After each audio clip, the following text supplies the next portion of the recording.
Hi Joe, here's the way that I try to take these photographs. First thing I want to tell you is you want to shut off all the ambient light that may also be in the room. It doesn't have to be completely dark, but any other ambient light will mess things up. Then what I do for mine is, again, there is that 14-inch target. You can use a white piece of paper if you need to. The idea is to fill up that frame, in my case, with these three colors. I then go to my custom white balance. I hit that, it looks like that's what it's supposed to be. I press the button, it asks me if that's what I want, and I hit yes. At that point, now I have established the white balance for this particular light bulb, which again was a 100-watt incandescent light bulb. Another thing I wanted to point out is that I want to do the minimum amount of post-production. So you'll notice that my frame is 1 by 1. You have a variety of ways you can set that up, but since these are round objects, that seems to me to be the easiest way to go. The third thing is that I have mine set on a 2-second delay. That way when I press the camera button, in case there's any shutter shake, that will be eliminated with that 2 seconds, okay? So now we've got the white balance set. With my camera, I can change the exposure to be lighter or darker simply by moving this. I typically will start it at 0 exposure. So let's take a look at trying to do a disc. So I take away my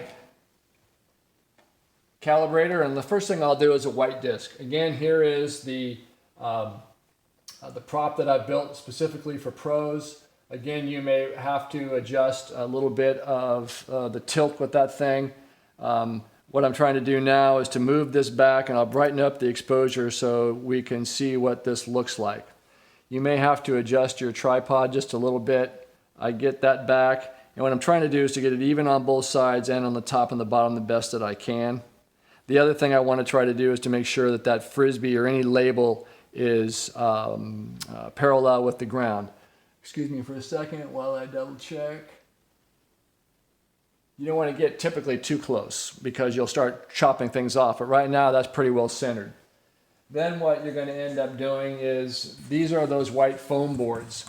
For a white disc, you'll see the reflection here on the right hand side when I move this in, how that highlights the right hand side and gives you a better view. Then what I'll do is I'll take and use the other foam board to try to get a reflection that's straight on. You still get plenty of contrast here, and you'll see it be more effective with a hot stamp. So now that I'm centered on both sides, I'm about centered on up and down. I've got my exposure with a white disc is going to be somewhere around 1, I know for me. I've got it reflected on both sides. I simply have got my focus on the middle, and there's my 2-second delay, and there's my photograph. Then what I'll do is I'll push these two reflectors to the side, grab the disc, set it aside, and now let's try a moonlighter. Again, my camera doesn't do very well with moonlighters, but this is a bit trickier. It's got a label and it's got a hot stamp. Again, I'm trying to get my label as parallel as I can. In this case, again, looking here, you can see where I can brighten up the right-hand side, and then where it's really most pronounced, as you can see here, by looking how I move my reflector. Not only do I now get the entire hot stamp, but the label is reflected well. And one thing you can do is adjust this forward or backward, and you can see how it changes the color tones. Notice how I darken it here and I brighten it here. Sometimes it just requires being somewhere in the middle. So again, I adjust my exposure. I might want that down a little bit just to give me a bit more contrast. If I don't know for sure, I will do 2 of them. I've got one at 7 and one at 1, and there's your shots. Nice even reflection. You don't have anything else showing. The label looks like it comes through pretty well.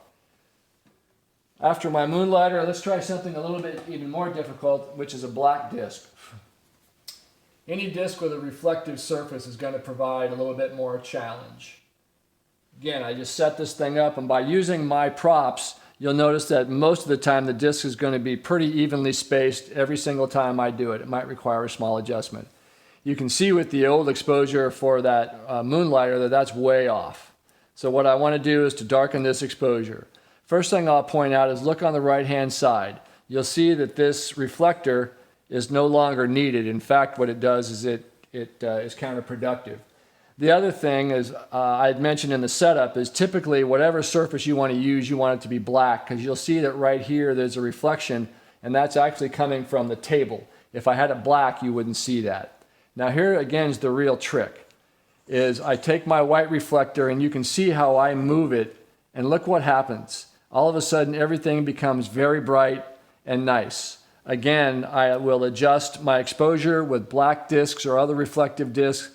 I typically will go a little bit darker, and then I can again adjust my reflector to either have it more of a darker gold, or if I want something shinier, I can go here.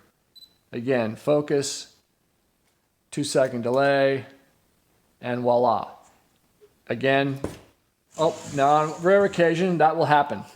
Sometimes these things will move because the discs have some impurities in them, so it doesn't take a whole lot to just set it right back up there, and you're off and running again because I have the tripod, and that's a bummer. Sometimes you've got to adjust the wire to prevent that. Anyway, there you have it. If I lighten the exposure one more time, take another quick shot, there you have it. Now I'll do one more disc, and that's an orange one. Same basic setup. Here I'm trying to get this even across. I've got my orange disc. First thing I would look at is how does my white right side affect it, and it looks like it highlights that pretty well. With an oranger disc or an orange disc, want to bring up the exposure a bit. You can see again by moving my reflector into place how it nicely gives me the gold band all the way around. Typically I want to bring it up just a tad bit. Again, by putting it in right onto my prop, you're centered exactly every time, no adjustments necessary, nothing. Take one a little bit darker and there you go. Now I know you have a lot of discs that are in the package, and this is the last one we'll do. Again, for convenience sake, you can set this package up right on the same prop that we've already got established.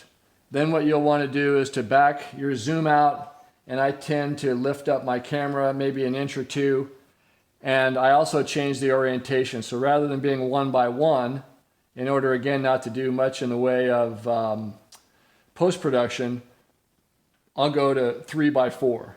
And so that gives me this more horizontal look. And there's that. So again, if I zoom in and out, you can see how that's more rectangular. And here you go. Now the trick here is you can see how by moving this that can be pretty glaring. You'll also want to take a look and experiment with this. Since you have so many reflective surfaces, you have to kind of play with that, and it looks to me like maybe moving that all the way out to the right might be the best way to go. And again, you'll see where moving this, you can see that clearly. Another thing that you can also do is to change this and move it and the way it's oriented, so then you can lift it up and bring it down, and you can see how it reflects here. The last thing, so if we take a shot of that, there you have it. One of the last thing I want to tell you about is that I have made this piece here. What that does is this goes around my lens and also has a hole for the focus light. And by doing that, what happens is any of the reflection that might be coming directly from the camera is now removed by me sticking this over the lens. So with that sitting there, I can then bring in my reflector on the left, bring in one from the right if that's so required. And again, what I'm trying to accomplish is to remove as much reflection as I possibly can, play with the exposure, moving it down or up, move this thing. You can see that reflection there is probably not the best. So on some occasions, moving the thing back might work. Just experiment with it until you get it right. I'll take one last little picture of this, and we'll see what that looks like. There we go. Anyway, you might be doing all of this stuff. I don't know if you are or not, but hopefully something here is helpful to you. Good luck with that. If you have any questions on it, please just give me a holler. Thanks.